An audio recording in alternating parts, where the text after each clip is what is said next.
the flashier you are, you attract the more the brokies. People just need that competitiveness, and then we can have a new standard. If you want to guide aspiring entrepreneurs to become someone, it's 0 to 1. 0 to 1 is the hardest. At the end of the day, no matter how rich you are, you should always diversify your assets, your business, and everything. My definition of success is like the road to success is always under construction. Fundamentally, I think discipline is the highest level of self-love. To push yourself closer to not be able to be distracted by like short-term gains. Before we start this podcast, I have one little favor to ask you. Can you please hit the subscribe button down below so we can help more people every single week? Thank you. All right, man, let's kick off. Where I want to start is I want to get your definition of wealth. Someone that's gone through the process, you've done multiple things. What's wealth to you now? Wealth, I think, is abundance, right? The abundance of the mind, the abundance of the money, the freedom of location, the freedom of time, the freedom to be wherever you want. I think abundance has a lot of meanings to a lot of different people, right? For me, that's kind of like my personal own set of kind of definition. The ability to choose whatever you want to do and live freely from everything that you choose to. Yeah. How does that come about for you though? Because you've been at the game for quite some time, right? You put in the hard yards. What was the early stages of like that grind like for you? Was it just focused on financial? I mean, definitely the early stage, right? When you have no money, money is definitely the only focus, right? So if people talk about being holistic in the wealth, your financial, your mind, your body, it's kind of hard because initially you don't have so much time to focus on some of the other areas because one specific area might be more important, like finance, right? So I was kind of looking back the other day when I started in 2004 or 2005. I was barely born. Yeah. That was like, my goal was to make 100,000 a year. That was actually my initial goal too. Yeah. That was like, I would be really happy if I made 10K a month, right? But the funny thing is, if you look back right now, if I'm making 100K a year right now, I'll be probably crying, right? Because you probably couldn't even finance my lifestyle, right? So I think the journey is like, you definitely have to focus a lot. You need to have the desire to make money. And the important thing is like, why do you want to make that money? For me, it's very clear because like my purpose of making money is because I want to take care of my family, right? I want to take care of my mom. I'll be able to take care of my brothers, right? So all these different things that's my purpose at the point of time. So when I made money, it's kind of like, that's the drive that you need. But a lot of people, they want to make money, but they have the wrong reasons, right? A lot of them, because I want to buy a Lambo, I want to buy a nice house. Those are not great reasons. Those are materialistic wants, right? When you get there and you have it, it doesn't mean like some people would realize that they've wanted this car so much, but after they owned it for a period of time, it's like, oh, it's just like that. Right? It's not like that special anymore. So that goes to show that is not what you truly want or that person truly wants. So I bought 2 Lambos, right? So initially, like when I started buying all the stuff, I feel great, right? Good for branding, good for all that. But eventually I barely drove those cars. Like my Aventador, I left it there like 30 days in a garage. I don't drive it, right? In Singapore, I drive it and I get caught by the traffic police for my exhaust and all that stuff. And the tax. Right. So how much is the tax on that, man? So it's just a lot of hassle, right? You have to find places. Singapore is not like US. You can just park your cars anywhere in the surface parking, right? Singapore, like especially you drive like a Aventador, like you have to really find spots. You can't just go into any random car parks because of how low it is. So it's a hassle, right? It's like eventually I opt for electric car Tesla, which is really nice. Yeah. Nice, man. Yeah. Talk me through that phase of like going through the money phase, because what I'm seeing on like Twitter, I don't really use Twitter for this particular reason, is the fact that a lot of guys have made their first 10K and then blow it on a Rolex, end up at 0. Yeah. But I kind of had a similar enough driver as you, which was, I just want to be able to take care of the people around me, take care of my parents, make sure that our house is like paid for, make sure that, I don't know, they just live their retirement in a good way. And it's never been about the things for me. Now, when I've had more money, I've almost wanted to spend more money on stuff, right? But how did you go through that phase of like the Aventador or the Lambos and then get to the internal reason as to why I'm doing this, basically? I think it's normal, right? It's very normal. Right? Everybody has their journey, right? So my journey was because I came from a single parent family, right? So when you came from a single parent family, usually your values are shaped by your upbringing, by your parents, right? Your upbringing, by your friends, and all these different important people in your life, right? So the reason why I bought that, I eventually realized, is because I'm trying to fulfill my internal need, which is attention, right? And because I thought like, what's that? When you want attention, it's probably because you lack of that when you're upbringing, right? My parents are busy, like not a lot of attention. So when I grow up, I feel like I needed the attention, right? I needed the fame, I needed attention. But when you start going deeper into your personal life, and when you start doing more personal development, understanding yourself, I think it's the understanding of self that made me break through from all these different things, right? I still love cars. Like I don't mind a fleet of 10 cars, right? But is that something that I really need or really want? No, right? I think there's more impactful things that I can do with my money to change the world in some meaningful ways or whichever. I think that the phase is this, right? When you don't have money, like you definitely have to put all your efforts into making money, right? So the one of the biggest things I tell Capital Club members is like, don't delay gratification. Because most of the time when you buy those stuff, it's a depreciating asset, right? You don't make money from that, right? Especially like US people or like a lot of like young guys, no offense here, but like they love to like deck out their watches, like eyes and all that. What's your thoughts on that? I mean, if they have the money, it's fine, right? I mean, if they have more money than like if they have like 40K and they spend 40K on a watch, that's pretty stupid, in my opinion. Right. If you have 4 million in the bank, buying 40K watch, yeah, sure, no problem. Like how much people get to 4 million though? Yeah. So the thing here is like a lot of people, when they have a little bit taste of success, they start getting in their head, right? They start full of themselves. But it's a process, right? Everyone has a journey to grow. And a lot of people that become too proud or too puff up ego, they will eventually be recalibrated by the universe. That is when they got humbled by incidents, because their ego was way too high, right? And in some way, shape, or form, it will be recalibrated. It's how the universe works. Yeah. Talk me through when that happened to you. For me, I think it was probably the time I met some of my really good friends.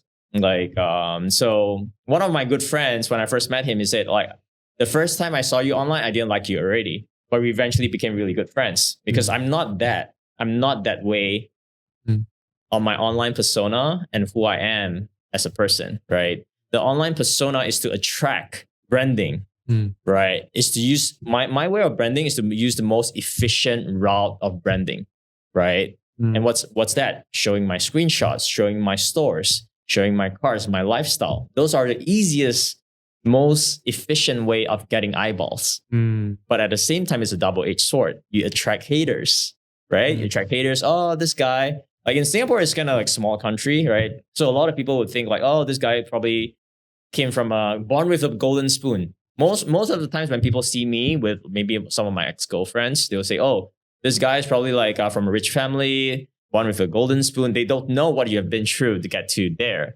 right? But yet at the same time, if you do a lot of like, especially if you do education, people would think like you're a scammer, like you're whichever. But I would like to challenge that because education system is the same thing. It's a scam. 100%. Right. But you can't, do you blame the system or do you blame the teacher or do you blame the student? Right. So even in a university class or any schools, the same teacher teaches the same thing, but there's always the top student and the worst student. So do you blame does the worst student blame the teacher or blame the education system? Right. But people that are performing are usually the people that didn't complain, but it's always usually the middle lower, where by the normies or the brokies or whichever, whatever you guys want to call it. But there's no shame in that. But the point is like you have to identify where you are. And the fact is like if you don't identify and know where you are in life, you can't break through it. And if you don't come to understand and humble yourself that if you're at a state of like, okay, I'm broke now, okay, it's fine. There's no shame in being broke. Everybody comes from somewhere, unless you really come from born with a golden spoon. Yeah, that's different. I don't know how that feels because I'm not born with a golden spoon, right? So if the earlier you get to realization that this is where I am right now, and the earlier you start becoming who you want to become, embracing the habits, the routines, the values of who you want to become, and get to that realization, that's when life will start to change. Because a lot of people say, even they are brokey, they don't want to admit that, right? That's the problem. It's ego's enemy. Yes. Ego is the biggest issue for all humans, right? No matter which stage you are, right? If you have too high an ego, something's going to happen. I have a high ego as well, the past, like, not going to lie, right? And of course, it's all the journey, but I'm very fortunate that I have a bunch of really good friends who are all very deep into personal development, spiritually, mindset, values, habits, and all these different things. And which is why you're the average of the 5 people that you hang out most with. And I'm very grateful that all my best friends are all really highly motivated, successful individuals, and they have impacted me in a really good way. Yeah. It's very interesting to examine. My mind's firing in different directions because you think that wealthy people, the misconception is wealthy people are egotistical, but it's the opposite. They've gone through it. Yes. They've gone through everything, and now they're being settled and they're deep down with it. That's why hate doesn't come from above. It comes from below, right? It's people that are insecure with themselves, and they don't sit with that. And to be honest, as a kid, that was me. Like, I was egotistical. I had a chip on my shoulder. I didn't recognize where I was at. And then it was only the exposure I've had through my podcast for 4 years with people like yourself, Luke, Justin Waller, many different people that were just the most ordinary people I could have possibly imagined. And it was sitting down like this in the back room for an hour, 2 hours, made me realize that the more work you do, the bigger you get, the better you get, the more normal you become. It's actually it's counterintuitive to what the narrative is. Yeah. And the narrative in the West is like, fuck the rich, tax the rich, fuck them. It's we should like protect the people that are struggling, right? It's so sad though. Like, well, I saw a post like the other day before, that Canada is taxing 66.7%. Why would you be there? Why the fuck would when you I do posted that, many people messaged me, bro, that's not the worst. In Europe, probably 70%. Yeah. France or whichever, all this. So the reason why the government needs to tax so much is because they are probably bad at money management, right? 100%. And they're supporting a lot of useless people, to say. Yeah. So when Ireland went broke, right? Ireland went broke because of bailout in 2008. Yeah. They blamed it on a handful of people. Okay. And then they increased the tax to, I think it's like 52%.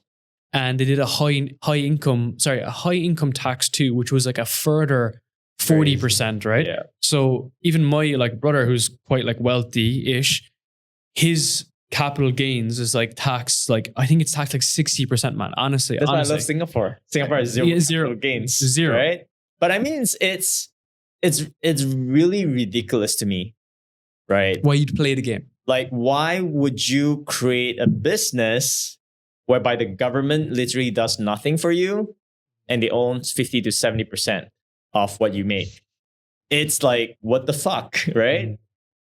Like, they say the slavery is abolished, but technically, some of the deals that I get into, I don't even have 50%, right? As an angel investor, maybe I get 20 to 40%, right? And the government wants 50 to 70% of what you make.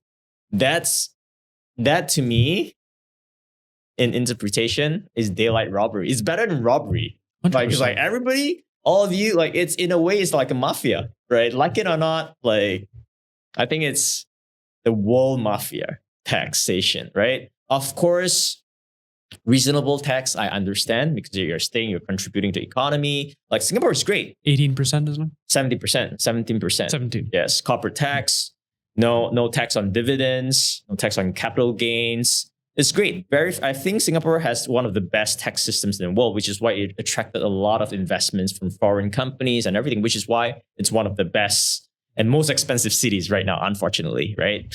So I think in a way, business owners or individuals needs to be smart, right? Because if you have the capability of making so much money and you don't know how to preserve your money, it's as good as giving away money for free to the government. who does nothing to support you. Yeah, maybe they give you like, you have to like, I don't see why is this fair unless the government is like giving you free housing, free everything. Like in some countries, like Singapore, no chance. No. But you work though, right? You work to they give you the role so that you can pay for the. Singapore is great. Like I mean, I'm born and raised in Singapore. I'm always loyal to Singapore. But the reason why I chose to live Singapore is because I felt it's a system that I don't really enjoy being anymore. Right?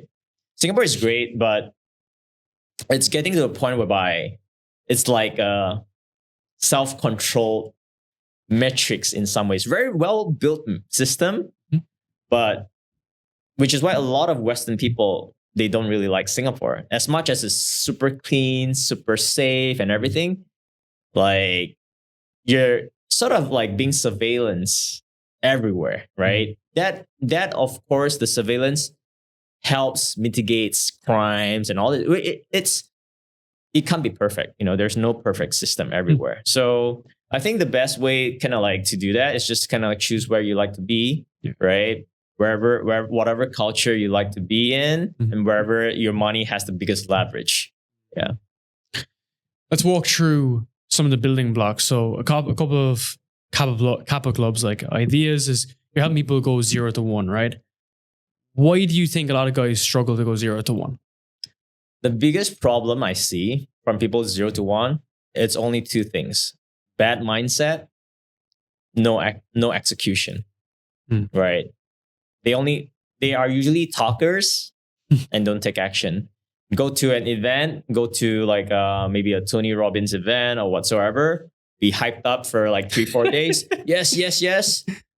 4th day, finish event. 5th day, go back to work. Right? Back to don't take McDonald's. action.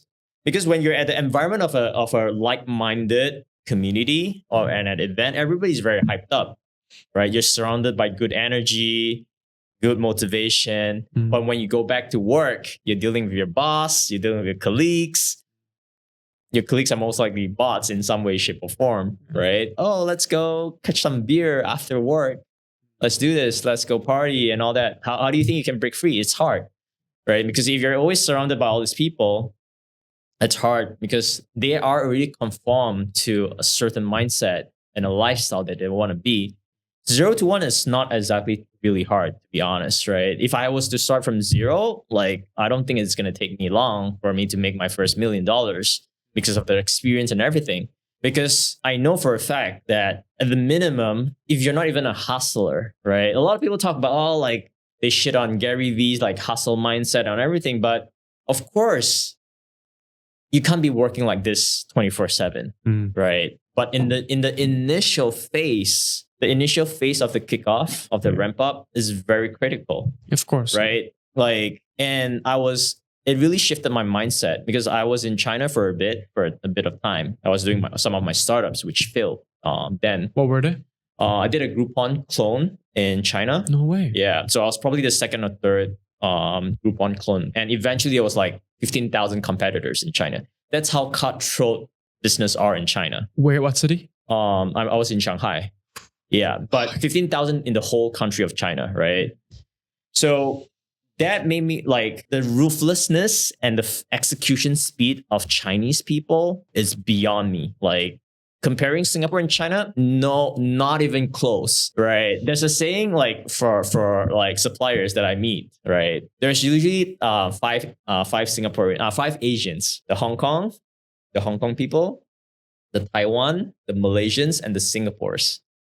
If you say you're from Singapore, you probably get you're gonna get the most expensive pricing from the suppliers because they think you're because Singapore people are very trusting. Yeah. Singapore system is very trusting and everything, right? So trusting in China interpretation is gullible, right? Right. So maybe like if Singaporeans 5x the price, right? Malaysians 4x the price, Taiwanese because it's closer maybe 3x the price. Hong Kong people can negotiate the fuck out of it, 2x the price. Local China people, maybe 1.5x the price. So all my procurement managers and people are all from China. Because even I speak Mandarin, right? In Singapore, our accent are different. Like to them, they see us as fat sheep or fat pigs that they can slaughter with a good price, right?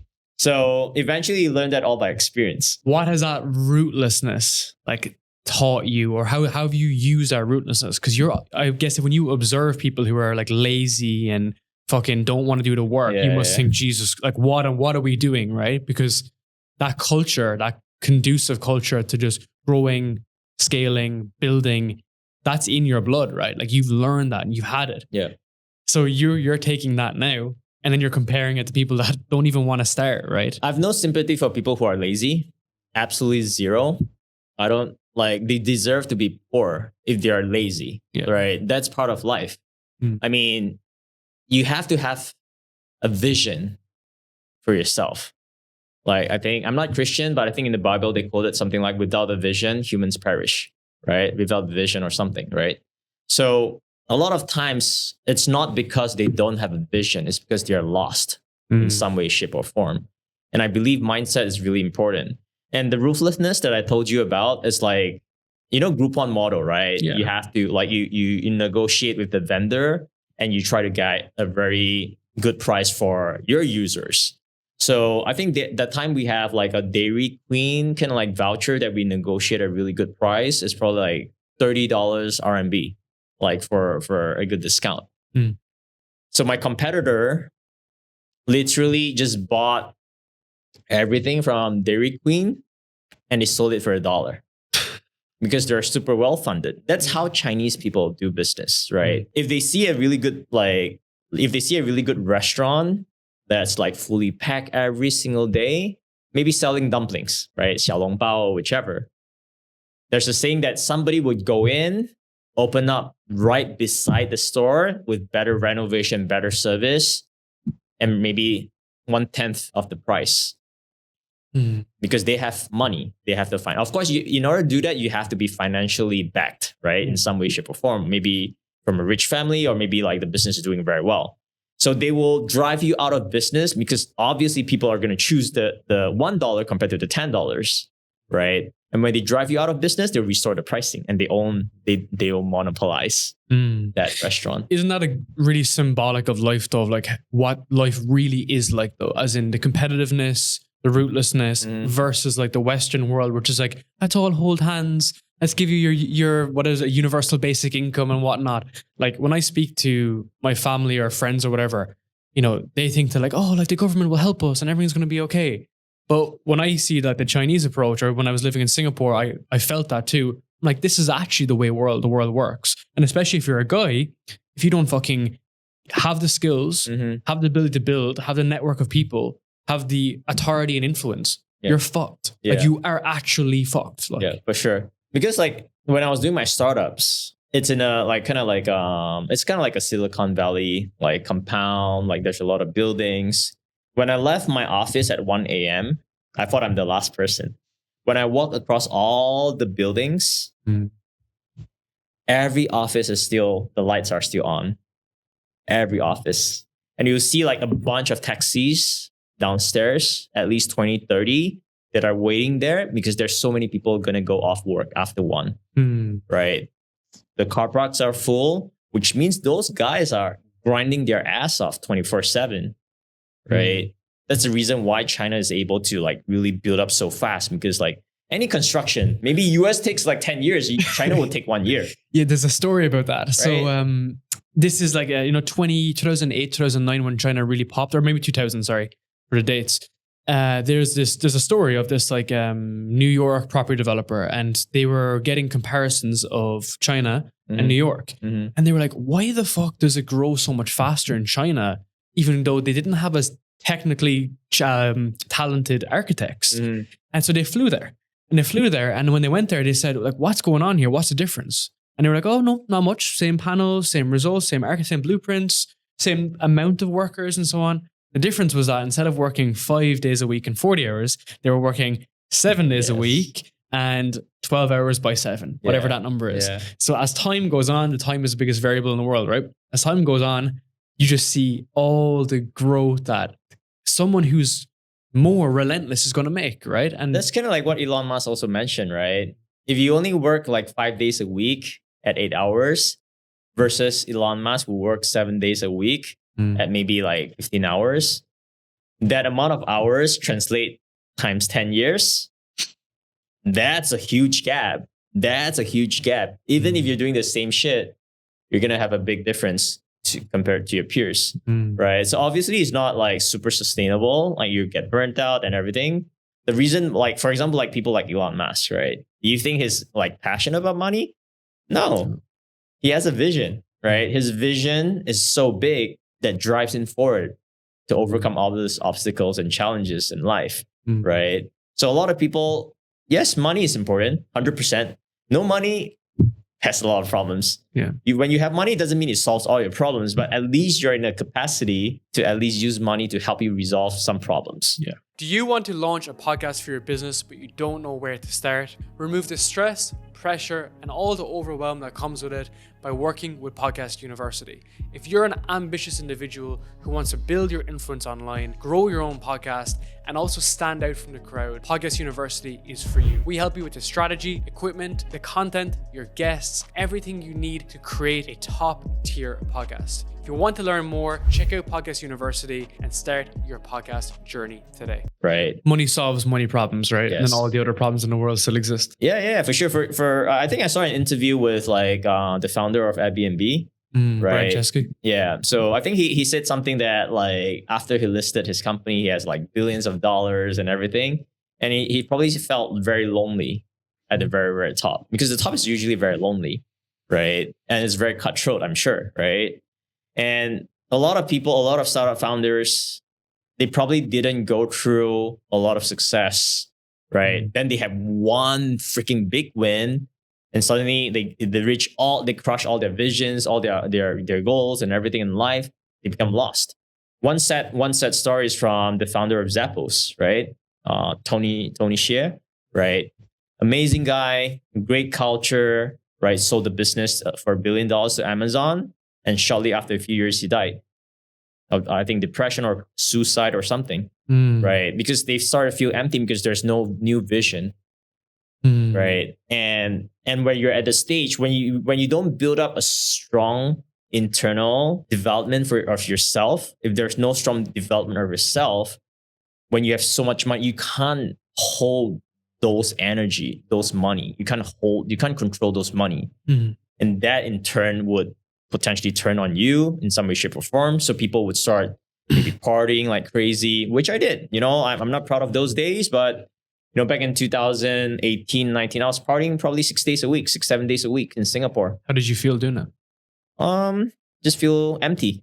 Feel empty, feel lonely. You just want to throw money, like spend money, like entertain a bunch of like useless friends, right? People who just kind of like suck up to you and just want to have free drinks, right? You just want to feel like, you just want to feel great, right?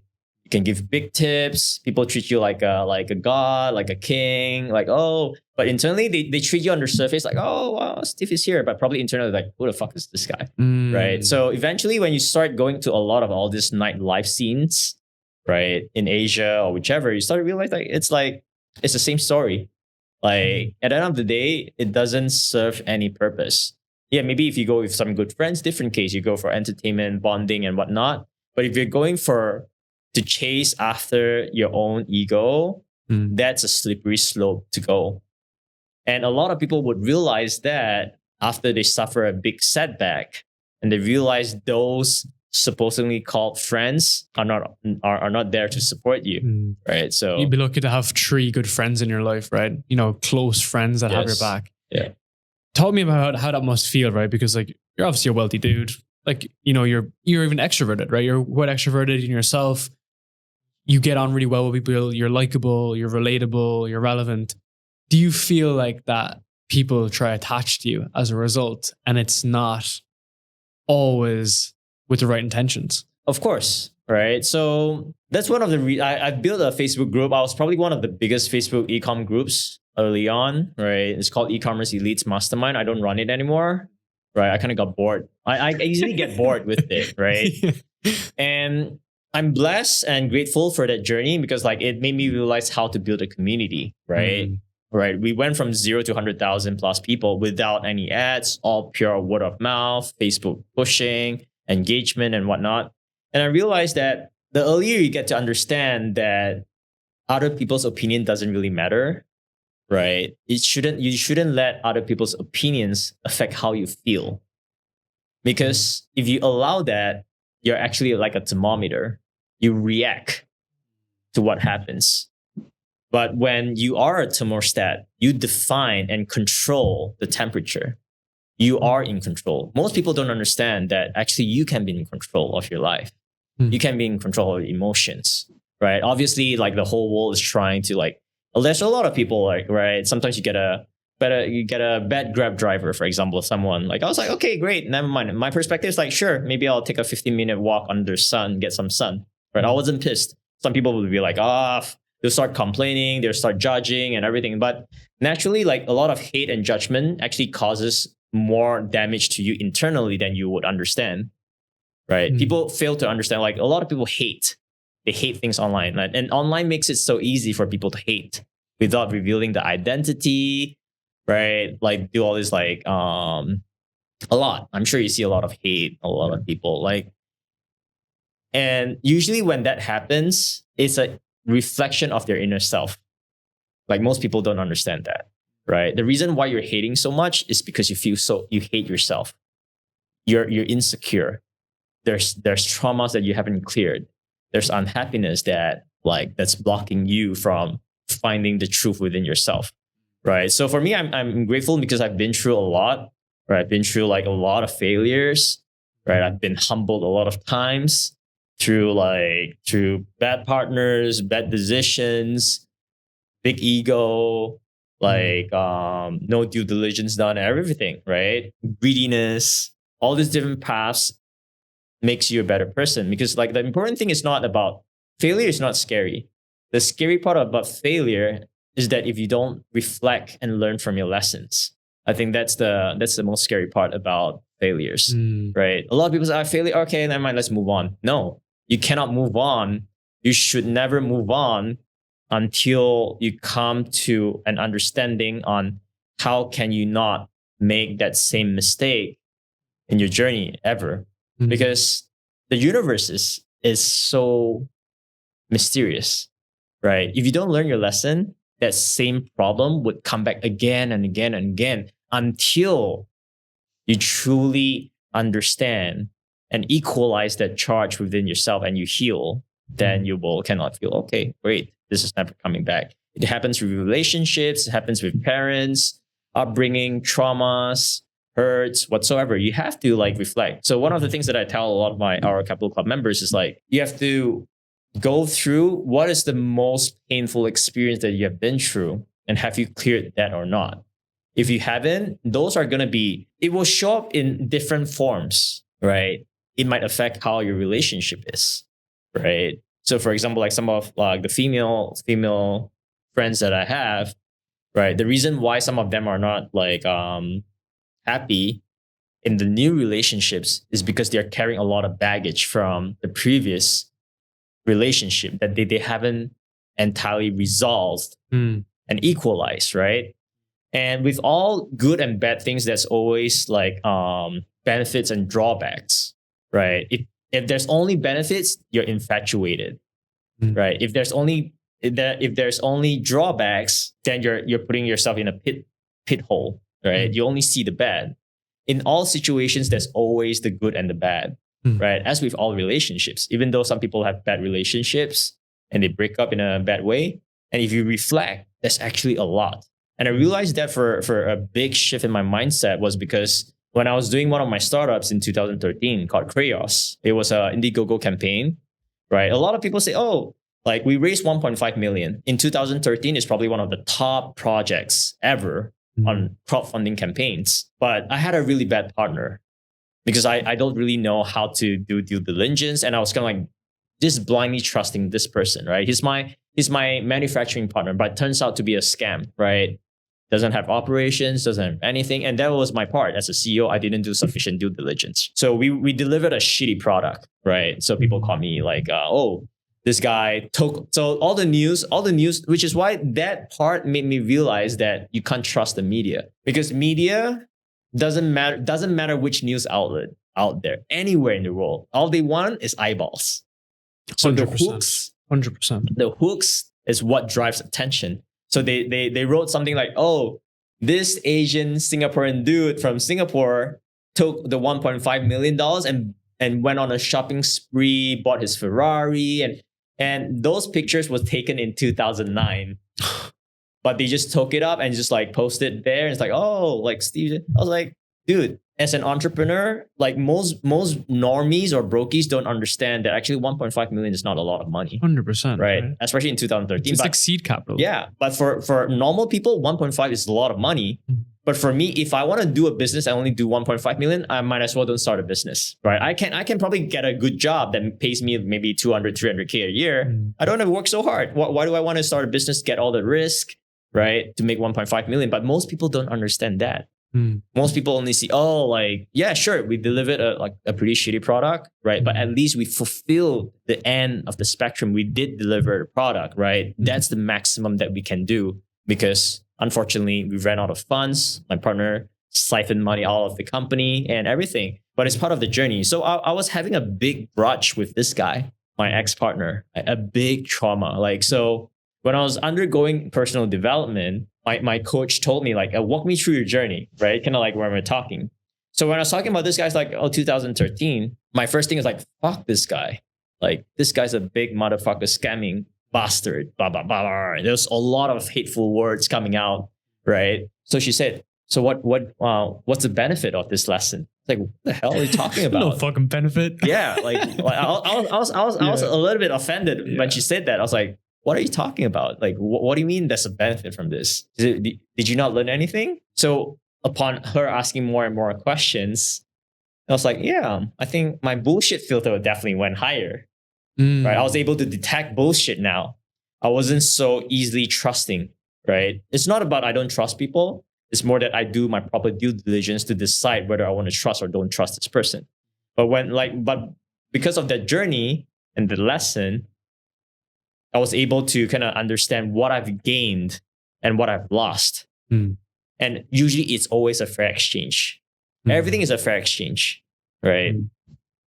So when the earlier you see that and you equalize that charge, you feel good. Now I feel like, yeah, it's a blessing in disguise. I'm grateful for him, right? Because that lesson served its purpose for me, right? So yeah. That's amazing, man. That's so powerful. Do you look back on anything like that and regret anything that's happened? No. Regret is for people that didn't solve their problems. They're living in the past, right? And they don't live in the present, right? So last time I would feel, oh shit, I should have sold all my crypto at the top, right? I shouldn't have sold my crypto at the bottom, right? I have so much ETH during the first cycle, right? But because I lack conviction and because I was partying like crazy, right? I wasn't like, because money came too easy. You made so much money until a point I was like, fuck ecom. Like, why should I be doing ecom? It's a waste of time. Like, put in 10K, become like what, 2-3 million, put in 100K, become 10 million. Like, why do you want to even work? Right? So the crypto is also a journey for us. So previously I was like, oh shit, like I should have sold all my ETH. I should have held it all till now. No, I was like, no, that's a lesson for you to learn on how could you make better decisions, right? So in the past, I would envy some of my friends who were like, oh, they made a few hundred million from crypto bull runs. I was like, shit, I actually should have that, right? So when I start talking to some of my friends, I understand that doesn't come by luck. The reason why they could have made a few hundred million, of course, luck plays a little part. But it's also because they study so deep, they understand the narrative of crypto, and they're super convicted. When I was selling all my Bitcoin at maybe 4 or 5K, my friend was mortgaging his house and going all in at 4 or 5K during the bear market, right? That's because he has full conviction on what Bitcoin would be in the next 10, 20, 30 years. I didn't have. I'm more like a retail investor, ICOs and everything. I was like, okay, pump and dump. That's it. Right? I don't have the knowledge. So when I start understanding all these things, you will understand you don't need to live in regrets, right? You need to understand what caused you to make that decision and understand those lessons. And when you integrate those lessons into your life, you wouldn't have those regrets because you feel like, okay, I'm a new person. when I meet my next opportunity, that's how I'm going to approach this opportunity. Not going to get burned twice, right? Yeah. That's making history not repeat itself, right? Yes. And that's what's happening over and over again. Relationships, money, business. And I've even observed it myself, man. We've had clients that were just toxic. And then we've had new clients that were equally as toxic. And I thought I solved this problem, but I didn't internally. It was that initial internal work that has to be done. And that could always stem back from years and years and years. You mentioned multiplication and crypto. Where do you see is like the biggest opportunity right now in multiplication? I think crypto is definitely great. I think crypto is one of the probably more popular and easier ways to multiply your money. Of course, with high returns usually comes with high risk, right? So for me, it's like majority of my portfolio are in really stable, like Bitcoin, Ethereum, right? Same. I'll just lock it away. I don't even see them, right? I've locked them away from since the second cycle. I don't even have my passphrase code. It's all locked somewhere else in the banks or whichever, right? And that's for my next generation. I'm not planning to spend those money, right? Interesting. It's kind of like safe there and sound. It's just continue appreciating in value, right? So I think the multiplication of money has a few parts, right? It's either you invest in like stocks, bonds. Bonds is a little bit slower, like, but safe, right? It's like 5-7% per year. But like if you want higher returns, I think 30-50%? Yeah, then definitely at least not the traditional ways is not going to get you there for sure. Well, that goes back to like a traditional employee, right? The employee is told to put their money in a pension fund or a savings fund, and that will be invested in like a low yield, right? So sad. And that's a narrative, okay? And those pension funds, which you can't take your money out from, bear in mind. So from my stint, you'll actually find this funny. From my early stint in the fintech world, I left that and I was like, oh, fuck this. And I was like, wait, where was that money that I was investing into? I contacted the pension fund. You can't take it out, right? Yeah. No. Guess when I can take it out? Yeah. Guess. What? Sorry? Guess when I can take it out? When you're 70 years old? 65, right? Pretty much the same as Singapore. Exact same process, right? But it's a narrative. So rough roads end smooth roads end rough, right? And when you take that like smooth path in the beginning and make it all safe and whatnot and go down a traditional path, that's given to you. But you need to open yourself to more opportunity. And I think most guys, they're teaching you how to make 10K a month, but they're not teaching you effectively how to multiply your wealth. And that's what I love what you've been kind of doing, because for you've been doing it for so many years, right? Since 2004, like you've been able to take those principles and multiply continuously throughout. How have you been able to almost reinvent yourself to do that continuously? Because it's been from e-com to SaaS to multiple different brands and then into like, what's the principle you're applying? I think it's also because of the journey. I failed a lot, right? 2006, I started my entrepreneurship. 2004, 2006, I was still like in army studying. Like I was doing a lot of. I was a gaming addict. Gaming addict, right? What was your game of choice? You probably wouldn't like. It's kind of like it's a Korean game like MMORPG. Like me and my brother we would rotate 24 hours to play to become the best server player, right? And it's part of the competitiveness. So, but my mom made me realize, why do you want to be the best player in the virtual world and not in the real world? That was when I had that epiphany to that I want to be a useful person, at least in the real world, right? That was when I started my personal development and everything. Like, started doing to my first course, buying courses online. Naturally, making money online is a natural transition for people like me. No money, no education, high school student, right? Where can you make money? Nothing else. Make money online, right? Not a lot of investment required. But also because of the journey that I've failed so much, right? That I realized that I don't want to put all my eggs in one basket anymore, right? So in 2013, after the watch project, I went on to do another wearable, like a wearables kind of project as well. You were early back then. Yeah, 2015, I'm doing like a tracker, like a kind of like a Whoop in some way, shape, or form, but it's more like a lost and found tracker. Like you can put it in your back, a bit like the Apple tag, right? In 2015, I was really doing that. Apple is not even doing that. So there's a competitor called Tal, which was doing really great. I think they raised $10 million or whichever from their crowdfunding campaign. So I was really inspired, and I went on that after I failed the previous startup. So after that, the new start also failed. I was smashed. I was smashed, depressed, and everything. And because I went all in, I went bankrupt after that business. So I took I was depressed for 6 months. Fuck. Yeah, 6 months. I went from China, I moved back to Singapore. I was like, the only thing that I told myself was like, fuck, maybe I'm not cut out to be an entrepreneur. That's the devil voice talking to you. Like, oh, you're shit. You're a loser. You can make it. So I still have that picture of me to remind myself what state I was at. So I moved back to Singapore. I never told my mom what happened. So I rented a small ass like house, not even a house, a small ass one room with your bed, your washing machine, your kitchen, your bath, everything all in one room, probably like this size, like half of this size. I was there for 6 months. I was drinking every day. I was watching Netflix every day. I was just like beating myself up until one of my friends said like, hey, like, so I got into Forex during that because I want to make money quick, right? So I thought, okay, I can make money quick. Like, because I lost millions, right? And losing millions and going down to zero is a very painful experience, right? And when you have all your eggs in one basket, when that fails, all is gone. All your hard work is gone, right? How did that feel?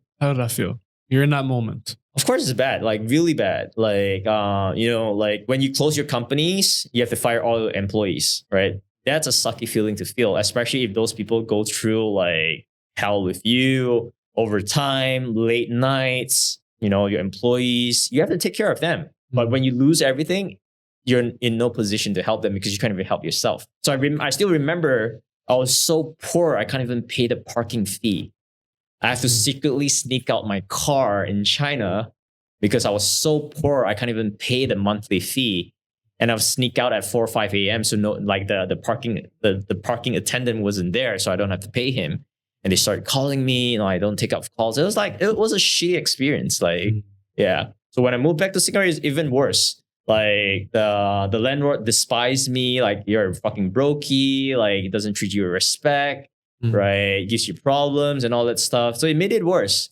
So I would totally understand people who are in a bad cycle, but it really takes a strong mind to understand. It didn't take me 6 months, probably like more like 4 months to like, get myself out of that shithole. It's not a short time, but sometimes you just need time to rest, think, and rejuvenate. So one of my friends told me like, Steve, why do you want to do Forex? I was like, I want to make money fast. He said, but it might probably take you 10 years to become really good at it. And 10 years might not equal to 100% good, right? So there's a risk factor that you might be shit because not everyone is built up to be a trader, right? He said, why not you go back and do e-com, which is what you're good at? Like, that makes sense, right? That shift, that epiphany actually made me realize like, oh, wow, like I have a skill set. I wouldn't die. 100%. Right? And I terminated my lease the next day, packed my bags, and flew back to China. Fuck, man, I love that. Yeah. Because the thing is, with your skills, you could put you anywhere. You could put you in the middle of a desert, right? And you have the skills, give you a laptop and a power bank, right? Yeah. And how I describe it is if skills are like a circle, right? And what you want is in the middle. If e-com is your thing, you're going there, you're getting there, you're pushing up against it. Yes, you'll get battered. But if you want to go and do something else like Forex, you got to come back to the outside of the circle and restart, right? Yeah. But you always had that initial skill. That's why I think like a lot of guys will niche hop and jump ship too quickly before the good happens. That's what happened to me as well. Because like initially in 2008, I was probably making about 100,000 a month net profit. Like that was like just me and probably 2-3 staffs.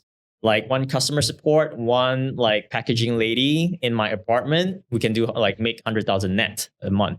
But the time I was a lot of ego. I was like, oh man, 20 plus years old, like feel like I'm the shit. You walk with a little bit of wind, right? Like you feel like you're the god. So when I went to US, I went to the first ever traffic and conversion by Ryan Dice. When I went there, it was a small, like I was a VIP. I flew like 20 hours transit and everything, get to Texas. And I met a lot of people there. It's like, oh man, like there's a lot of like people that's young and making money. That was a time where I was like, fuck, I'm like a normie in an isolated place that I don't know how big the world is. I was like, shit, there's people making like 200-300K a month. like 500K a month, a million. I was like, shit. Like when you have the comparison, but for me, it's like I'm a competitive guy. I wouldn't see the comparisons as like intimidation. T for joy. Yeah, I'll see like, oh man, like I'm gonna beat this guy, right? That's kind of like how I view things. But a lot of humans, a lot of people, unfortunately, a lot of normal people, right? A lot of them, they will see it as intimidation. They will see it as envy, greed, like, hate, right? But they don't realize that if you only envy and you don't take action, you would never be there. 100%. So when you see those people, like a lot, and especially now with social media, it's so sad because like there's so many impersonation. It's so easy to fake it online, right? Rent a few cars, do a few champagnes. So you can easily portray yourself. I mean, like in some countries, I know people provide those services. The fake jets. Yeah, they provide all that shit, right? So like, but it is what it is, right? People get attracted to all this like flashy stuff, but like eventually I realized that the flashier you are, you attract the more the brokies, right? People that kind of like envy you. Oh, I want to be that, because they have no money, right? But when most people become richer, and if they don't develop their mind, I'm not super ultra rich. I'm not in the ultra high net worth category yet. We have a wealthy mind. Yeah, but for me, it's like when I get to that stage, I'm gonna be fulfilled. I'm gonna be happy because like money is not like my sole focus in my life. It's not my top value. Yeah. It used to be my top value, but value priorities would change across time frame, right? The lessons that you go through, the experiences, the journey that you go through will shape different kind of values and different like it will shape your lens towards the worldview of how you view the world. You seem fulfilled as it is, right? That everything else is like bonus points. Yeah, it's like it's just because you enjoy the game, right? Yeah, you like playing the infinite game. Yeah. I always talk about the infinite game in my podcast is the fact that I want to be doing this forever. I want to be building, investing in the next youth coming through. That's what I want to do for my career as time goes on. But when you look at those people that have smashed it, right? Yes, there's comparisons to T for joy that pulls you down, pulls down a lot of people. But for me, it shows what's possible. It's like the 4-minute mile, right? The 4-minute mile wasn't broken. And then for like 50 years or forever. And then when it was broken, 4 people did it afterwards in the next month. So it shows you what's possible. And we actually started running, you'll find this quite interesting, internal challenges in our company, like performance metrics. So we didn't do it at all. And I noticed the numbers were down in February. Not even to do with revenue. This is just internal metrics for like social media. And I said, why don't we just introduce something that's kind of like fun? It's kind of competitive. And the next month we had like 4 of it being break. And the next month then we had almost like 10.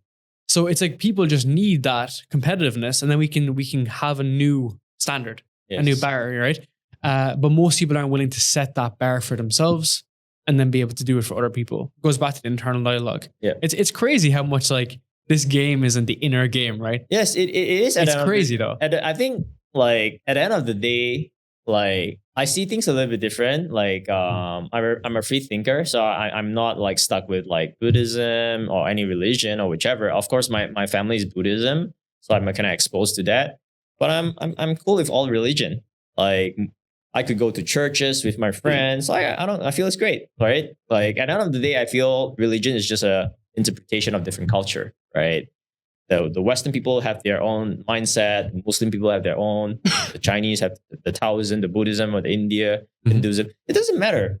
All religion fundamentally at core is good, right? It's to kind of like guide humans to be a better person. To be a better person. That's right? it, right? Like Buddhism, you want to attain enlightenment, right? And what's enlightenment? Enlightenment is like being like to break through from all the materialistic things in world. Right? Because you're born with nothing, you end with nothing as well. Right? So the earlier you get to know that, like, so for me, it's like sometimes I feel like, do I really need a private jet? Well, it's good to have, but I'll buy it. But is it like, do I really need it? Probably not. Right? I'll probably buy it for the sake of just buying it and just like having the experience. All right, but sell it. Right? So I've sold everything. I sold pretty much all my stuff. My cars, everything in Singapore I sold because I moved out of Singapore.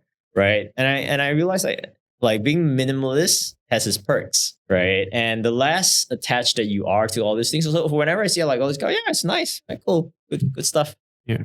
If you've been there and done that, and you understand that those things are here because you choose to buy them, but a lot of people allow those materialistic things to lead them to kind of like, oh, that's the thing I want to buy and everything. I mean, I was there, so kind of like I know what kind of went on, but not saying that I don't like.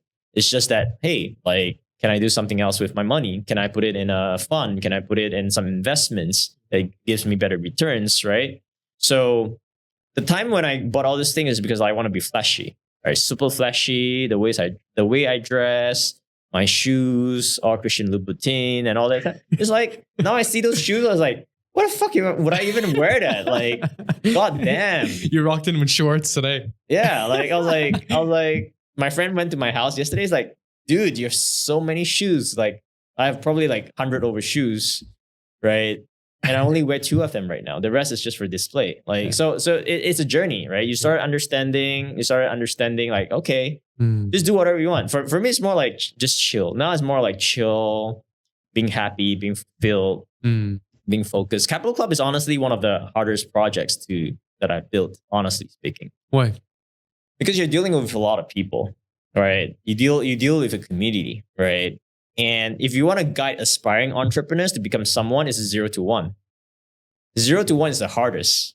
Guiding people from 1 to 2 is easier, right? So honestly, I would prefer to deal with people that 1 to 2 because they get it, right? So for example, like when we did our initial launch of Capital Club at $369, right? $369 is nothing. It's like $1 a day. Yeah. Right? It's $1. I could probably spend it like in one dish, one food, one meal, one drink, right? But that's because different people at different stage would view money differently. Sure. So if someone has $500 and he's giving you $369, that's a big deal, right? And if they don't make it, if they're lazy or if they're desperate, if that's their last money and they expect to make money fast just by joining, they would have that they're joining with unrealistic expectations because making money is not that straightforward. Sure, it's with the right knowledge and everything, it's easier to make money, but doesn't mean that it's easy. 100%. With so many competitors out there. Simple but not easy, right? Simple but not easy. Talk me through that process because you're great at spotting people. So like when you first met Luke Belmar to work in Capital Club, what was it in Luke that you saw as like an opportunity and even the opportunity of him and his skills? I met Luke in, I think, 2016 or 17. Like when I was kind of like still like, I was partying a lot that time, right? I brought him to Singapore. Like, you know, I sort of see my younger self in him, like in a way, like that's someone that's like really determined, right? Someone that do whatever it takes to get what he needed. And he's very smart, very good speaker. Like I definitely see the potential of him like at the time, right? Being able to really articulate his thoughts, his minds, being able to provide value to people that need it, right? And that kind of felt like, oh, I told him a long time ago. I said like, hey, I think you could go this route in the future. How did you spot that? Because of the way he's able to articulate. He's a really good, he has good showmanship, right? He's very good at connecting with people, right? So when he came to Singapore, like I let him stay at my place, right? So that was kind of like when I started knowing him a little bit more. So we kind of like barter trade some like services, right? He helped me out with like my social media growth. Like he's running probably a social media marketing agency at the time. So that was kind of pretty early on, right? When he reached out to me. And I wasn't really interested, to be honest, like at a point of time. I was just like, who fuck is this guy? But he was relentless. He was like, he kept following up. Like kept chatting. I was like, oh, this guy's interesting. You know, like most people would just give up, but this guy no, right? So I was like, okay, great. All right, tell me what you have. So that was kind of like when we started having our interaction and everything. And I was like, all right, cool guy. Like, all right, I'll give you a scholarship to come to my mastermind, right? So like he came as a guest, right, to my school, and he started meeting all these millionaires, which kind of like, and I showed him my screenshot, I pulled out my Shopify app. Yeah, I made a few $100,000 a day. All right. It was like, he was kind of like mind blown. Like, fuck, how do you guys do it? I said, you should get into e-commerce, not some bullshit social media marketing agency, right? So that was when he decided after the mastermind that he came, because everybody that came to my mastermind, I have zero complaints, zero refunds, zero unhappiness with my students, right? Because that is a very tight, small 20, 30 people that I charge $15,000, like 4 or 5 days get together, teach them all my skills, my strategies and whatnot. Most people went there. A lot of them graduated with like super amazing results, right? Average lower 20, 30% cost reduction, multiplied 2, 3, 5, 10x their revenue, all these different things. Some built amazing brands and whatnot, right? I have attendees that attend, like I have people that attend my mastermind that does 200-300 million a year right now. Many of them, right? So yeah, like it's just that I got a little bit lazy, like complacent at that time, right? So when Luke came, I said, oh, this guy like pretty interesting, good talker, good connection. So I said, yeah, maybe I said in the future you can consider this route, right? So as a matter of fact, we kind of built Capital Club. Initially, it's called like Full Stack Entrepreneurs, FSE. I like right? that. That was in 2018 when Luke wanted me to be the face of Capital Club because I have a brand. Luke doesn't have a brand back then, right? But I said, no, I don't really enjoy doing content that much. Like for me to sit down and do content, I think it's also because I wasn't authentic back then, right? There was a lot of fake facade, persona that you want to cultivate online, right? And when you start doing a lot of that, you start feeling imposter syndrome, right? Because naturally, I'm not a flashy person, but I do it because to attract attention. But when I keep doing that and doing that, I feel like it's probably eating myself inside, right? The imposter syndrome, the feeling, the insecurity. Why do I have to do that, right? Buying all these cars, going to clubs, KTVs, and all this like splurging on drinks, getting a lot of girls and all these different things. And that was when I started having major growth, when I started cutting out all this stuff. And I started like, in 2018, I was like fucking fat. I was probably like, 75 kg, right? Like bloated, fat, sloppy, slow, right? Not clear in the mind. Are you still making a lot of money? Yeah, making money, but like, so there's not the connection. I think I could have made way more money if I wasn't lazy. I was lazy that time. Like a lot of things are automated. Like I could have made probably like so much more money with crypto if I was like fully invested. Yeah, because that was a good cycle. Cycle 1 was the best time to make money. A lot of my friends hit financial freedom in first cycle. How much would that be? A few $100 million. Yeah, like one of my parents probably make $500 million net from one cycle, right? So it's like, so the easiest way to make money is to go all in at the right opportunity at the earliest stage in time, not when the market is like a red ocean, right? Now, like crypto is like now already institutional funds already coming in, right? And all this, it's just getting more and more cutthroat, right? It's not as easy, and as more and more cycles goes, it's just gonna get harder and harder and harder and harder, right? For retail investors to make money because like institutional funds are already in, right? So there's not a lot of like volatility in the markets. So I've identified that, yeah, the best way to make money is to fucking go all in, convicted in one, focused on that and that alone. So for me, I was like, well, last time when I was younger, I just started spraying bullets, investing here and there, investing in things that you don't know. And I lost so much money. I probably lost a lot of my hard-earned money because I'm investing in things I don't know. Right. So now, which is why when I started building, when I lost everything in 2015, right, I started rebuilding out my whole thing in 2016. I made my first $1 million in 30 days when I restarted from being bankrupt. Right. But that's not, a lot of people say, oh, Steve, it's luck. 2016 and 17 is easy. Right. Fuck that shit, man. There's nothing called easy. Well, obviously it's easier to run ads, but do you think I can go from $0 to $1 million without any resources, connections?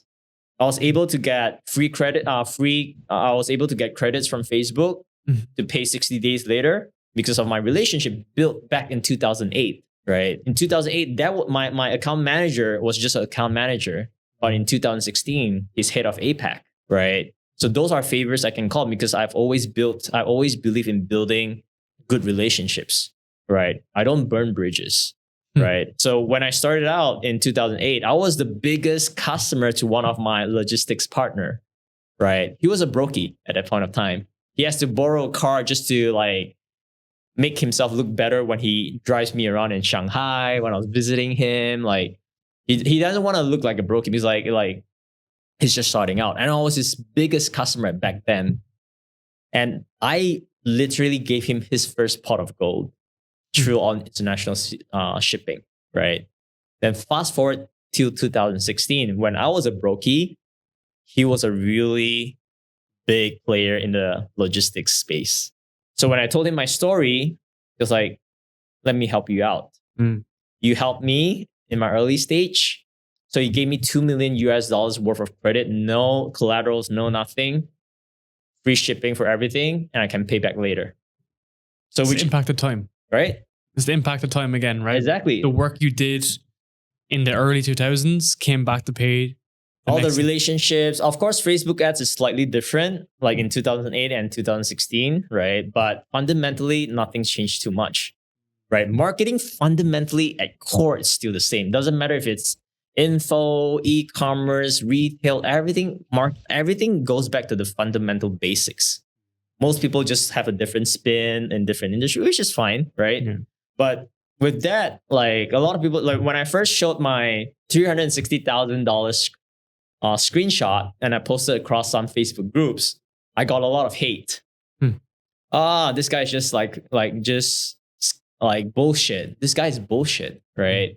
But when I posted that, nobody know that I have 10 over years of experience in ecom. 10 years of pain. Yeah. Man. Right. So when I showed that, people start calling me out like, fuck this guy. This guy's a scam, right? I said, all right, sure. And I turn out, you guys don't like a screenshot? No worries. I'll do a live record. I'll do a live stream. All right. Log into Shopify, refresh, click around. Oh, we made 200,000 yesterday. Today, $360,000 a day. That was when that move solidified my credibility in the space, right? All the haters turned to fans, turned to followers because oh shit, this guy's a real deal. Man, first they laugh, then they ask for the thing here is like most humans, most people, especially I was at there. Like when you tell me, like if you tell me when I was in school that I can buy an Aventador in my life, I would never believe that. Right. Because when I was very young, I saw the Batmobile. I was like, oh fuck, this is a really nice car. It costs about $1 million. And I think my cousin told me like, nah, don't even think about that. We'll never achieve that in our life. I was like, that's all these negative limiting beliefs that's like programmed in your mind by brokies around you. And most people don't understand that. Right. So when I learned that actually the mind is really super powerful, like that's the best asset we have, right? It controls everything, right? It controls how you feel. It controls how you're motivated. But when you're aligned, your body, if you're aligned with your body, mind, and soul, right? And you're kind of like aligned in one line and you're very clear your future and your vision, no one can stop you. You do whatever it takes to get 100%. To your vision, right? 100%. So yeah, that's kind of like how I believe is helpful for like most people. Like if you want to, it's really because everybody from different stage in life is very different, right? 0 to 1, 1 to 2, 2 to 3, it's all different. It's all different, right? But I think the earlier you can get into personal development, right? I think it's as important as making money. 100%. Right? Because if you don't, like 0 to 1, for sure, like maybe 3-4 hours of sleep a day, common. Like if you don't have the mentality work like a mad person, in Chinese words, we say it like if you don't intend to work like a dog, right? Don't even try, because entrepreneurship is not a smooth sailing journey. 100%. Right. I love that, man. Because people are making it look easier, right? And if you're obviously familiar with Hormozy, right? He has the value equation, which is like the dream outcome and the perceived likelihood of achievement, the effort and sacrifice and time delay. Everyone online is selling you the dream outcome is easy. the effort and sacrifice, that's okay. Just do a few hours a day. Yeah. And the probability that'll happen is up here, which is like, that's why I love speaking to you, because like I can feel the pain that you've had, right? And the way you've been able to translate this. Yeah. Do you think that there's any sort of number you can put on how much money you've made? Are you an entrepreneur who wants to build your influence and authority online? You may have tried some of the hacks and tricks, but none of it has worked. And it makes sense. 90% of podcasts don't make it to episode 3.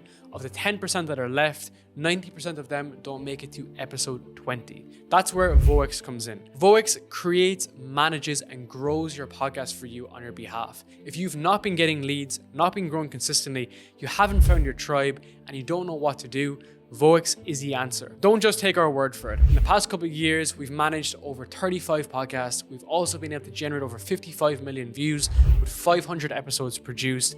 And not only that, generating over $1 million for our clients in products, services, and sponsorships. So if you want to learn more about how you can build a great podcast and have it fully managed for you, schedule a call with me at Voex and we will help you achieve your podcast goals. Sorry? Do you can put any sort of number on how much money you've made? Made? Yeah. For dropshipping, I probably made 200 plus million. Okay. Yeah. Like my software company called Intercart, we did $1.5 billion in 2 years. What? Not my sales, not mine. Gross GMV for all my merchants. Oh, for all the merchants. So we built like a checkout, which eventually we got shut down by Shopify because we're like a competitor to them. Really? To Shopify Plus, because people who use us, they don't need to use Shopify Plus, right? So I was a bit naive because I thought I had really good relationships with Shopify. But at the end of the day, I wouldn't blame them because it is what it is. It's business. If I was in their position, I would have done the same, right? So initially, they were quite desperate to find out who's behind Intercart. Like all the account managers everywhere is trying to ask, like, hey, do you know who's the owner of Intercart? I say, so a few of them ping me, like, do you know who's the owner? I say, I'm the owner. What are you talking about?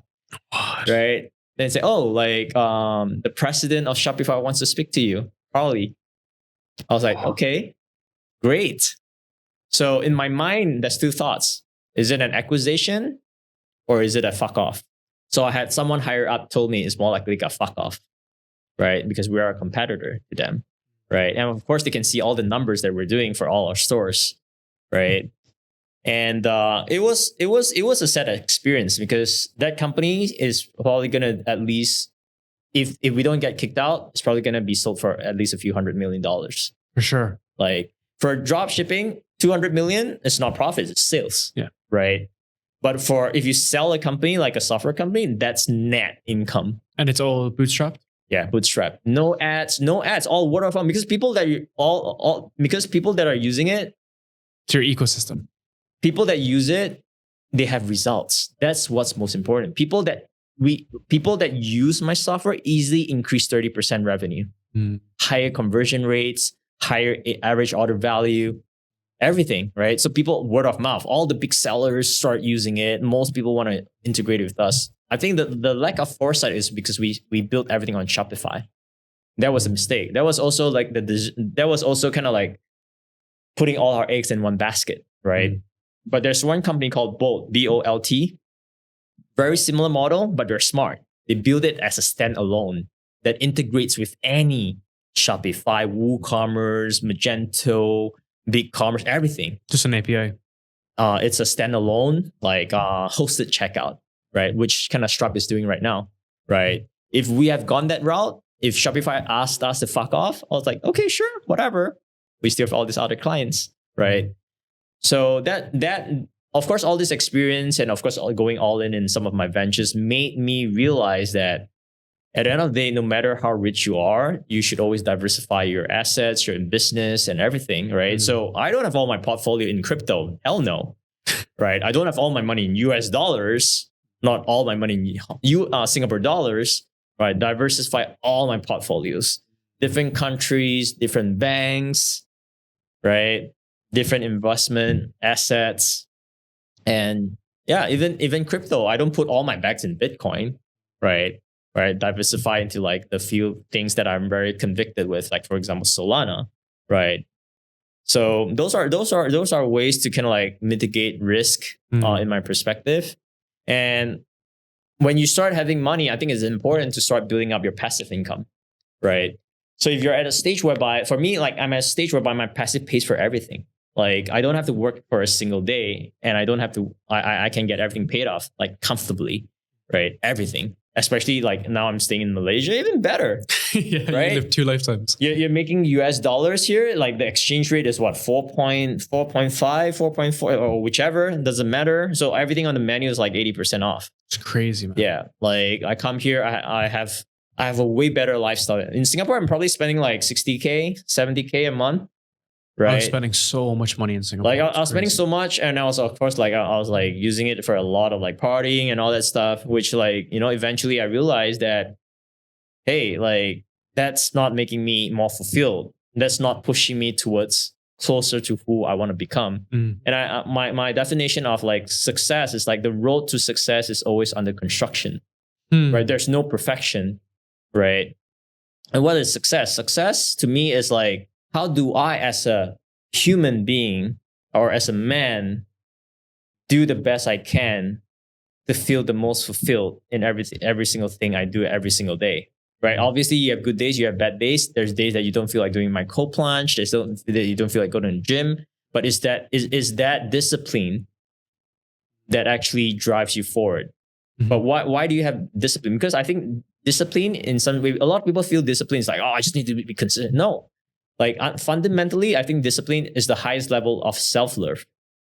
To push yourself closer to not be able to be distracted by like short-term gains, right? But in the pursuit of the long term, which is what is important. Most people plan too short. I think that's a problem. Most people don't see far enough. Right. Most people see like, oh, 1 year, 2 year, 3 year. Oh, like in 3 years, I want to buy this house. Like, but why do you want to buy that house for?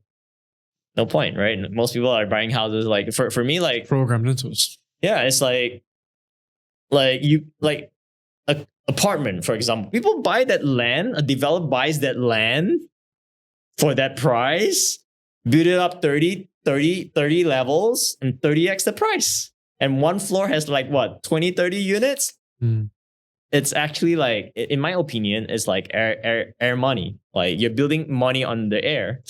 If I would buy a land for sure, because I own that land, I will build my house. I wouldn't stay in an apartment if I was to buy, right? But if I was renting, sure, whichever is more convenient for me. Yeah. Whatever you want as well, where you live, right? You don't need to live. You don't need to own where you live. I think right now, to be honest, right, especially after leaving Singapore, I feel like, wow, freedom of location is great. 100%. Like I can just move. Like I literally moved from Singapore here in 2 weeks. Everything, pack everything. I never packed a single thing in my house. What was the driver for that, do you think? I was kind of sued on Singapore for speeding, right? In my car. Well, obviously I was speeding, but I felt it's a little bit harsh. Right? It's a little bit too harsh for my liking, right? But at the end of the day, I realized that I want to go to a place or any place that I can go whereby I have more flexibility in terms of, connections. I mean, everywhere in the world, connections work, especially in China. One meal, one phone call, right? So I bought a house in China that's right opposite to like the state government, right? So in China, they're quite strict with foreigners. I'm a Singaporean, right? So they are afraid that I'm a spy. Yeah. Really? So when I want to buy it, they say no. So I made some phone calls like high up all the way to Beijing. Like Beijing's where the highest officials. I have some friends there, right? Powerful friends. So they call like the state, then the state goes down to like Zhejiang, then Ningbo. Ningbo is like the city of like Zhejiang, right? The main city. Sorry, that's Hangzhou. Hangzhou is where Alibaba is. It's probably 1 hour from Hangzhou. It's Ningbo. Have you ever met the Alibaba founder, Jack Ma? No. Like I've been to their campus, right? But when I was there, like in China, I've learned a lot of PR. human relationship, public relations, the importance of relationships, favors you can call, people that you can call. I was able to buy that house eventually, right? I was able to buy that house that's approved by their China's version of Secret Service, because they have to check their backgrounds and everything. So when I met the three, I was kind of interviewed by like three people from the state Secret Service. Like, but there's definitely clauses like, oh, you can't sell this to a foreigner. You can only sell it to a local, blah, blah, blah, and all these different things. I was like, yeah, like, hey, I'm a businessman in China. Like, I love this house because it's developed by a Singapore developer, right? And I bought it at a good price because that person wants to liquidate their house quickly. So we had a great chat, and he said, oh, you have really powerful friends. He said, like, yeah, like if not, I wouldn't even have that conversation, especially as a foreigner. He said, you have good friends up there, right? So, and I was pretty young. Like when I was talking to those guys, I understand, wow, like money talks, relationship works, right? And when I moved into the house, by right, you couldn't change the infrastructure of like the glass and everything, right? I demolished all my glass, and the property developer came to me like, hey, you have to reinstate that. You can't do this because it has to be consistent and everything. I said, why? Because mine looks better than yours, right? He said, oh, because there's the government doesn't allow it. Yeah. I said, who? So I said, they gave me the name, the number. I called some of my friends. Hey, can you speak to I posted on my sort of like WeChat, like my social. I said, do I have any friends on my network that knows people in this department? Oh, so some of them commented. So like, hey, can you do me a favor? Right. Next day, I started installing all my like full glass across. I changed my doors and everything. Like in the entire block of like about 200 units, I'm the only exclusive unit that was able to do that. So but that goes to show that even like a normal person like me that has some connections is able to do that. Imagine the billionaires of China, the amount of power, the amount of information that they have as a syndicate in their own inner circle. Do you think they don't control in some way, shape, or form some states, some cities, right? Do you think there's no, it's not by coincidence that all these oligarchs, doesn't matter in Russia, China, or anywhere in the world, it's all by privileged information, right? For example, if I want to know, like if I'm really good with the city mayor, that I know a plot of land that's probably like maybe $100 PSF right now, rural lands, no ecosystem, no buildings there. But if I know the city mayor that in 5 years that they're gonna build an entire built ecosystem of shopping malls, schools, everything. Now the PSF is probably like what, $10,000, but I was able to buy it at $100, right? That's like what, 1,000x, right? 1,000x. What do? I'll build up all the real estate, I'll drive up all the pricing. Oh, city mayor, take 10 house. I'll give you 10 units of my house free. That's worth maybe $2 million each, right? Which is why when you see China, when they crack down on all these officials, dude, they're fucking rich. Like any big officials that's corrupted in China, easily worth like $500 million to a few $1 billion, easily. And how high up would they be? It doesn't, like, it depends how much power you have. Like if you're like, it really depends on their level of corruption, right? Especially those with like huge power. Right, I think there's one guy, I forgot his name, very high political like bureau person that was kind of like taken off. That guy probably has a few $1 billion. Like he literally owns like all like. Would they have like security guards and everything as well, like to protect their wealth? Like even like yourself, like are you surrounded by security as a result? Do you ever fear? No, because like I'm a very low key guy. I don't flaunt my wealth, like, you know. And I honestly, there's like you show up in shorts. Like there's like when I was in Philippines, right? I dress like I wear my flip flops. I wear a normal white t-shirt and my shorts. Like, there's no point because like I don't need to, right? What's the point? I don't see a point in flaunting wealth, right? There's no benefits for that. Like. The only time when people really want to flaunt their wealth is maybe they feel insecure. Yeah. Right. They lack confidence.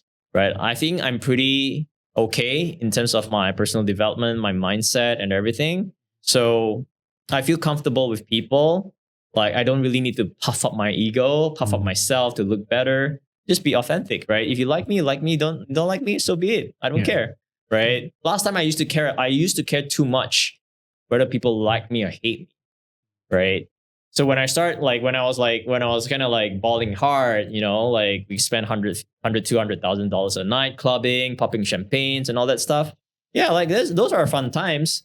But what does it serve you? Nothing. Like, it's just a night of happiness, which can be easily done with like a few drinks without going there and flaunt wealth. Yeah. Right. A lot of people go there. Like, a lot of ultra rich people go there and flaunt wealth because they have nothing better to do.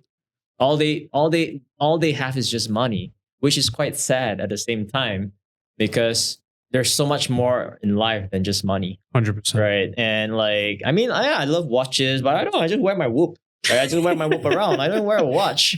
Right. I have a watches in my home. I just put it in my closet because I just like seeing them. That's it. Right. I don't really like, I only wear my watches when I go to important events, like, just like, dress suits or whichever. I'll wear my watch. But like, Luke was asking me, bro, like, like, you have all these watches. Why don't you wear them? I was like, no, because I don't like. Why do I wear? I'm tracking my sleep. Yeah. I'm tracking my steps. I care more about my health than what people perceive of me. Right. I don't need to show off myself in like these ways. But of course, if the situation is where I needed to impress someone, then yeah, I'll probably wear a really expensive watch. Gonna show that, hey, this guy probably is rich. That, like, because most people would judge the books by its covers, right? It's normal. Like, most people will, right? What car is he driving? Right? What watch is he?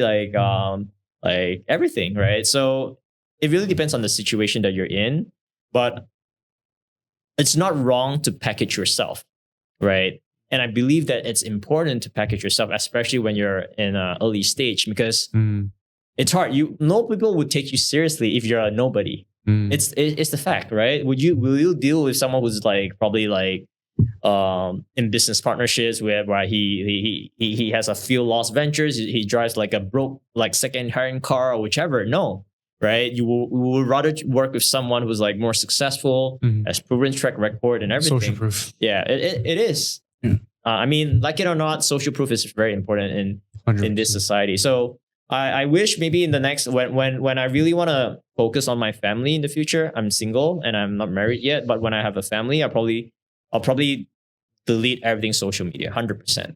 Like, not even one bit. Because like, social media is great entertainment, but entertainment creates what? Bots. Like, I mean, you should have watched the Netflix series called what? Social Dilemma or something? Social Dilemma, yeah. Right? It's all engineered, It's all engineered, right? The earlier you understand, I mean, I'm a victim. I play TikTok sometimes, but I did it for like product research in the past. Yeah. Right? But you're the creator, not the consumer. Yeah. So it's important, but sometimes it's easy to fall into those parts, right? So for example, if you register a new TikTok account, the first thing, especially if you're a guy, the first thing you will see is hot girls. Why? Because that's what attracts people. Sex sells. Right? Sex sells. Right? So those are all engineered with a specific intention. Retention, use time and everything, right? So would I want to be that? No. Like I'm like, when I moved to Malaysia, oh man, life's great. Like, I became super active. I used to don't work out in Singapore. Like, working out in Singapore with a private coach is probably $120 Singapore dollars. Here, I have a bodybuilding champion. Sick. For $30 a session. Love it. Right. I train like 3-4 times a week. My badminton coach is an ex-national team player. My tennis coach is an ex-PGA player. My swimming coach is a triathlete Ironman champion. Like, all these people. So you're surrounded by people. I mean, for people that can become champions at their fields, there's a certain mindset that they have. 100%. And why would I want to train with a normal Singaporean? Right? Maybe if he's a bodybuilding champion, probably he's going to cost $500.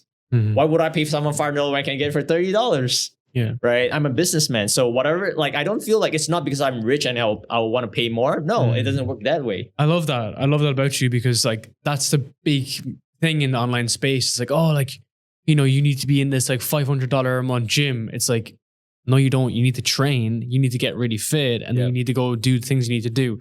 Like there's that disconnect. Like that's why I see people make 100K a month and spend 99K of that in a month, right? But like there's two sides to that. I've had people say to me before that, you know, well, they have the skills to go make it again and again and again. But my kind of take on it is just like, why do we need to spend that? That's just my take on it. You can do whatever you want with your life, right? I think it's a lot of people have like a very weird relationship with money. Yeah. Right. Most people don't really like, for example, I see people living like a crazy lifestyle. They probably make $2-3 million a month. They probably spend $1 million.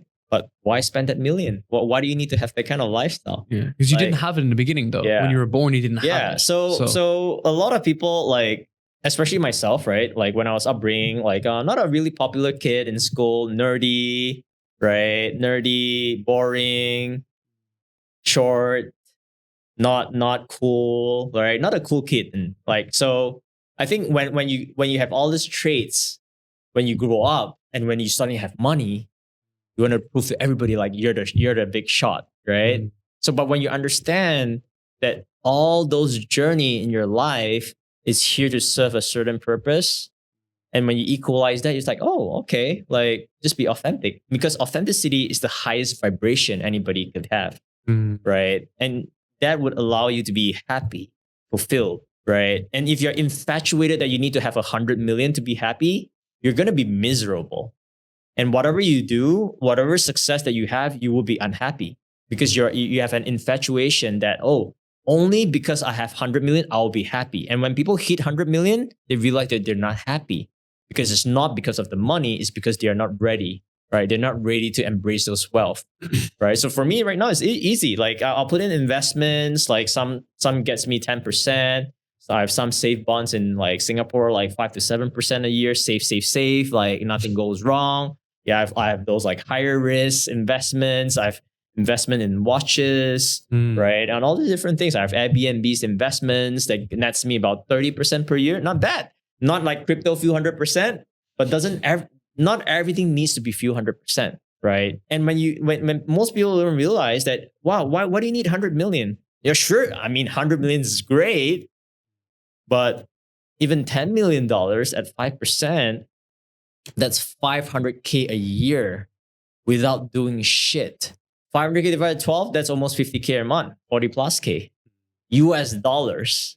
Like, could you spend 40K a month? Yeah, unless you're some like splurging, like crazy guy clubbing every single day. I was spending like 50 to 60K a month on clubbing, like back in those days, sometimes 100K a month. Like, I was like, well, why am I doing that shit? It's so dumb. Yeah. Right? It's so dumb. It's just like, you're just trying to do that to fill your own ego. Right? And it's a never ending hole to do that. Right? So like for me, it's like, sure, like, yeah, probably I would love to make a few 100 million. Right?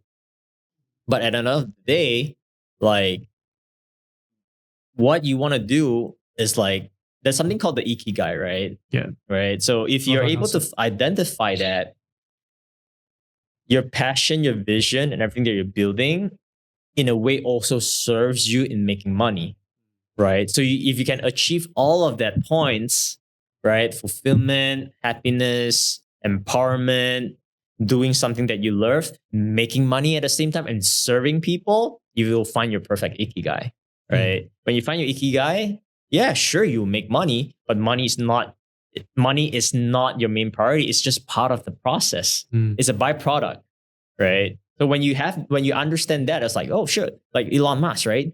He makes so much money in the process of fulfilling his own vision, right? So that's like, I have a lot of respect for Elon because like this guy is like, oh my God, it's like everywhere. Like he has like so many billion-dollar companies that he's running. Don't even know how that guy manages his time.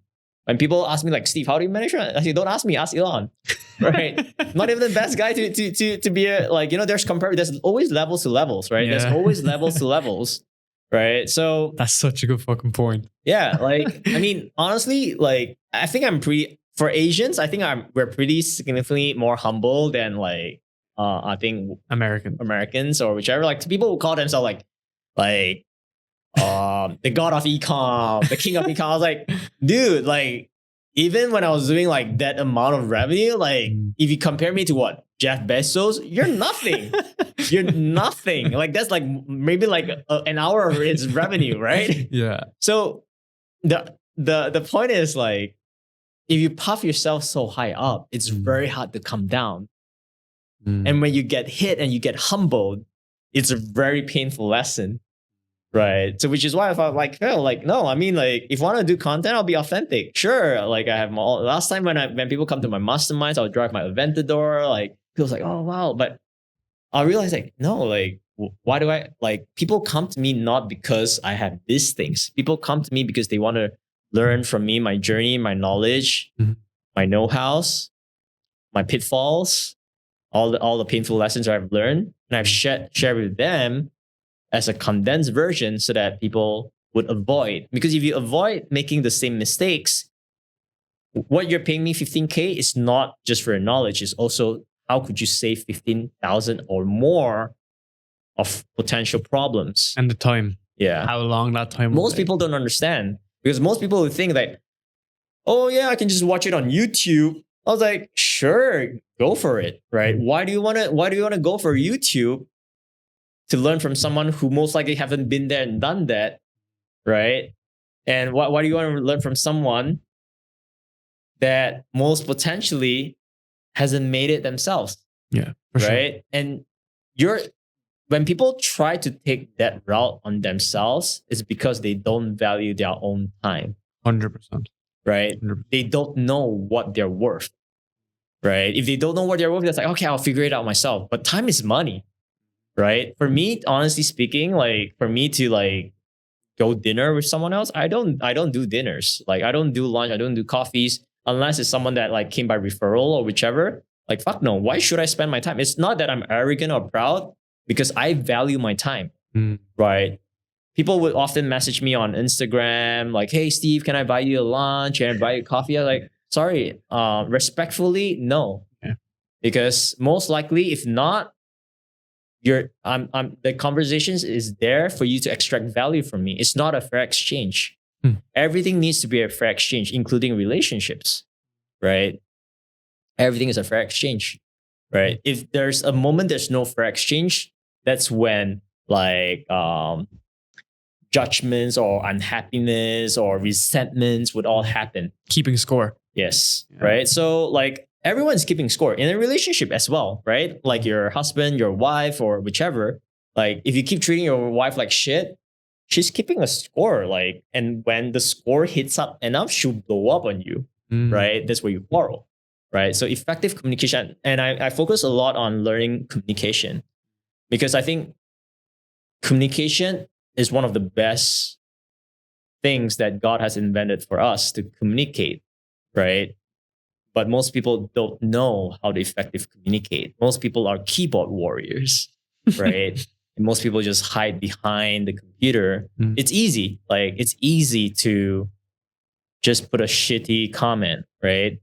Right. So when sometimes, like before, I'll be very triggered by people talking about me online. But I eventually realized, like, why do I want to give these people attention? They are nobodies.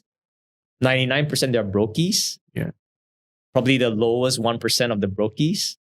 Like, why do I want to even give my attention to these guys? It's your energy too, right? My energy. It's everything comes together. Triggering me, unhappiness and everything. No point. Yeah. Instead of like spending that time in the comments fucking hating back on people, you can put that back into your business. It's the same with meeting people. Like, I'd love to be able to meet everybody, but you have limited amount of energy. Exactly. And as you get older, that energy bar actually decreases, throughout time, like as you age. So you need to limit that.